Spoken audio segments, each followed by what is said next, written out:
ఆశ్చర్యము కలుగుచున్నది నన్ను చూచువాడా.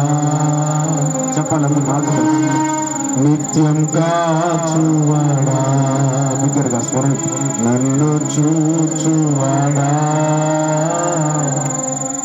నిత్యం కాచువాడా. పిండమునైండగా నీ కన్నులకు మరుగై ఉండలేదయ్యా. పిండమునైండగా నీ కన్నులకు మరుగై ఉండలేదయ్యా.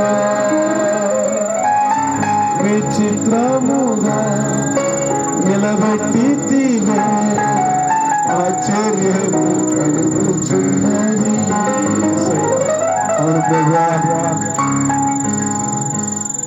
నువ్వు నమ్మదగిన వాడి నాయన, నీకు స్తోత్రాలు. అయ్యా నా దగ్గర నమ్మకంగా పనిచేసిన వాడికి నాయన నా దీవెనలు ఇస్తానన్న దేవా నీకు స్తోత్రాలు. అయ్యా చనిపోయేంత వరకు నీ దగ్గర నమ్మకంగా పనిచేయాలన్నావు ప్రభువా. అట్టి కృపను మాకు ఇచ్చిన